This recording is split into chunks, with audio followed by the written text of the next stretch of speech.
Hello, audience. This is kind of a shoot. I don't know. I just decided it. I was gonna do it before, but I don't know. I was gonna do a bunch of research, but I grew up on this shit. I don't need to lay out any specifics. This is a top 10, and it gives you guys something to Google. Anyone who's into comedy. So, all right, here's my top 10 list of comedians. Let's start off with number 10. I'll say it's number 10. I don't know. It's a rough order. I got like my top three though.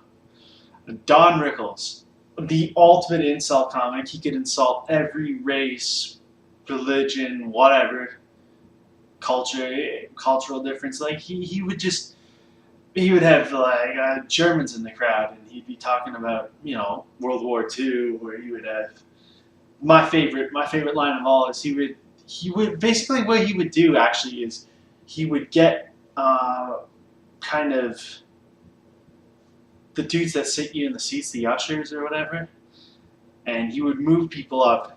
They would be like, Mr. Rickles wants you to come up to the front row or whatever. And he picked out people that he could make fun of, people with accents and certain things like that. So he'd be like, oh, you're German, you go here. You're Vietnamese, you go here. Japanese, he'd just do shit like that. Anyway, my favorite one is he would ask a guy to be like, is that your wife, sir? And the guy would answer yes, and be like, oh, Jesus. That kind of thing. It's an insult comic. Not a shitty one, a good one. Like Giraldo, who, yeah. I'm going to include him in like a bonus thing, I guess, because he's not on my official list. Dave Chappelle. Most people know him from Chappelle Show or Half Baked.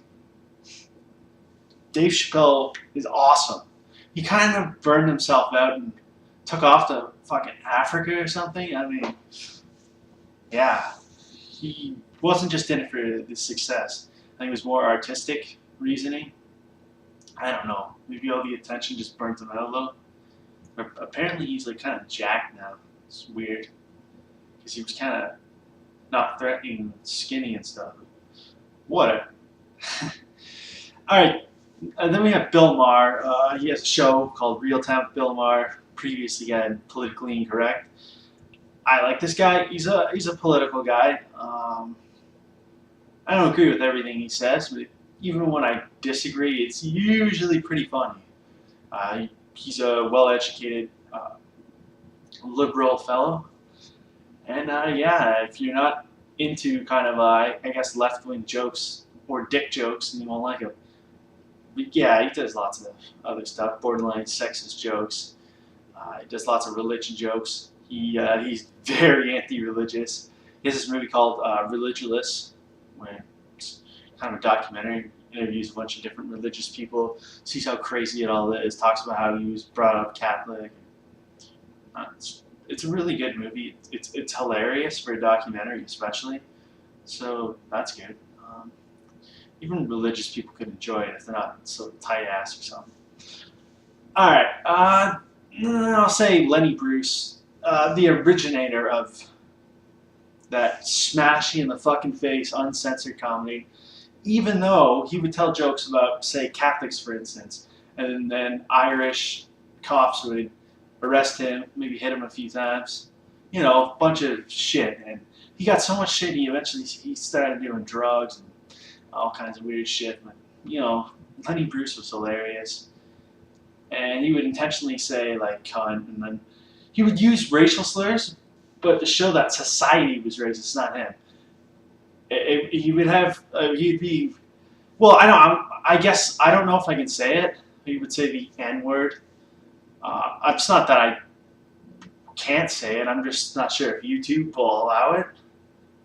I don't know. I'm not exactly sure the rules there. But he basically said that people kind of, I don't know, almost went like, you can't say that, it's bad or something, because they didn't want, I don't know, they didn't want different ethnicities having any kind of a voice at all, nothing like about them. And this guy kind of do it, he'd relate to it, and he'd like, this guy, he's a N-word, and she is too, and he'd say all this stuff, and he'd get everyone included, and he'd have them kind of almost like his buddies on the show. There wasn't a racist bone in his body, and Lenny Bruce is the man who inspired guys like George Carlin. I mean, the 7 words you can't say on television are the 7 dirty words: shit, piss, cunt, fuck, cocksucker, motherfucking tits. Yeah, those are the 7 words. They came from Lenny Bruce's 9 words he was told he was not allowed to say. Like boobs, cunt, tits, shit, fuck. You know, it's a bunch of stuff like that. I think butt might have been in there, yeah. I mean, it was a little bit different because it was like, you know, 50s, 60s, I think. So yeah, not a ton of footage. There's some really good Lenny Bruce stuff. Next on the list, Paul Provenza. Oh, very underrated. I've got an interview with him. I believe it's like an hour long, where he talks about everything from sexual acts to Borat's political kind of thing. He doesn't exactly like Borat because it's more of an ambush. You know, he has this book called Satiristas, which is about satire and comedians of that kind of fit in that category, from like Colbert to Carlin. I mean, just great book. And he's got a show called The Green Room, which unfortunately got canceled in Canada because, again, Prevents is not that popular. The problem is he's got guys like Martin Mull and maybe I think like Steve Martin. He was a good friend of George Carlin. He's got all these big, huge names in comedy that have made millions of dollars. And they're like, this guy's funny, this guy's in our league, Gilbert Gottfried, whatever. And then the people just don't cough up the money to see him. He's more of a coffeehouse comedian, I guess you could say, but fuck it, so was Carlin. And Carlin's the greatest comedian of all time, which I just kind of spoiled, but I've mentioned like 100 times and I'm not even to him yet. Alright, then we got Louis C.K. Shit, this guy is right now, today, doing comedy. I believe he had a free, I believe it was free on the internet. What was it called? Shit, I don't know, but I can't remember exactly the name of it. He did I believe, Shameless. And just really funny guy. Redhead cocksucker. I say that affectionately. Just, you know, talks about lots of kids and stuff, but it's not your typical kid comedy. You know, it's like, shut these bastards up, that sort of thing. You know, he does a lot of different stuff. Some guy told him to suck a bag of dicks, so he does a bit about that. So who comes up with an insult like that, right? He's just a really, really good comedian. He's well-rounded, smart guy, but he's not like, I'm gonna shove it in your face. And, you know, it's not that kind of smart guy. Yeah. All right, and then we have Eddie Murphy, and not this shitty actor in Shrek and Showtime and a bunch of other shit. Not even the one in 48 Hours and Beverly Hills Cop 1 and 2. Fuck Part 3. This is the Eddie Murphy before that. Raw, Delirious. Yeah, he was a little homophobic. He was a bit of an ass, but he was so fucking funny. He told jokes like from way back. He was just talking about having a shit. And he was just great with words. If Eddie Murphy returned to stand-up, it would be fucking brilliant. Just him or Steve Martin coming back for like one big, huge show.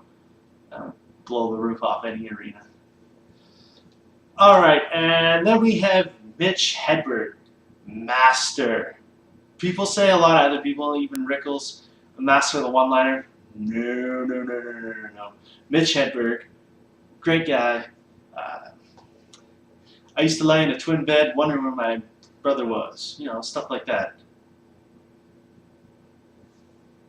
Mitch Hedberg. A great guy.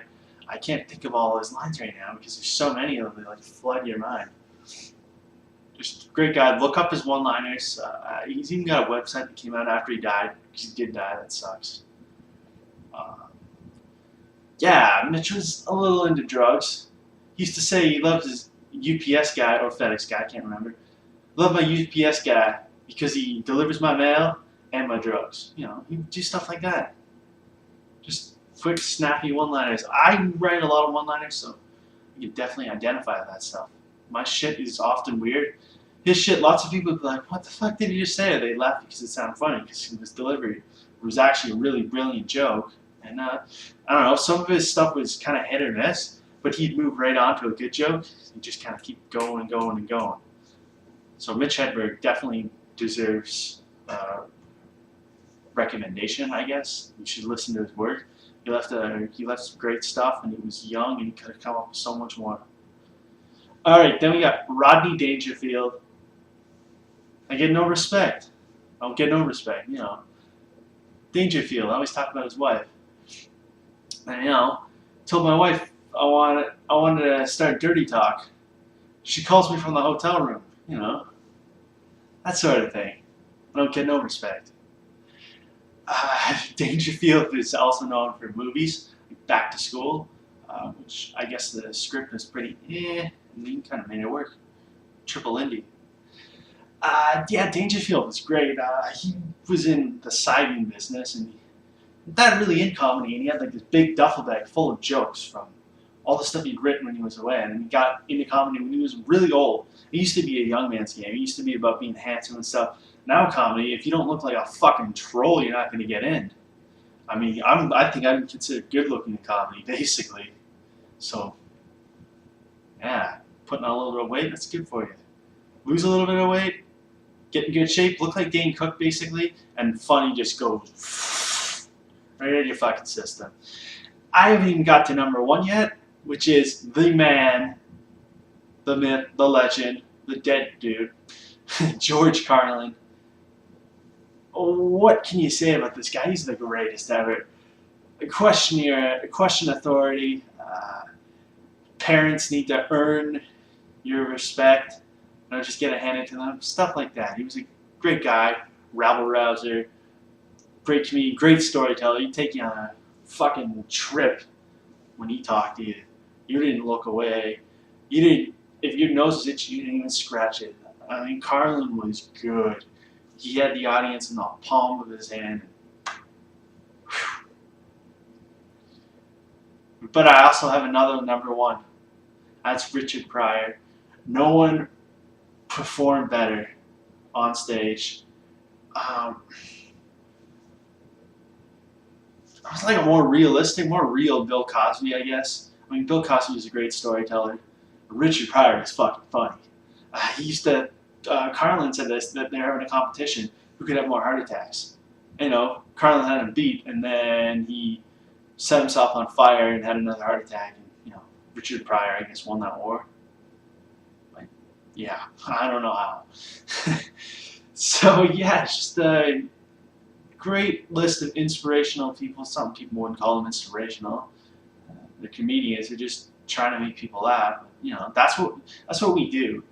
Yeah, you can learn stuff, and like whatever. If you fucking laugh, that's above all else. Whether you not have your head in your ass, that's about it. You know, if you teach a few people something, that's a bonus. Making people laugh, that's first. And well, so a lot of people say my stuff's too dirty.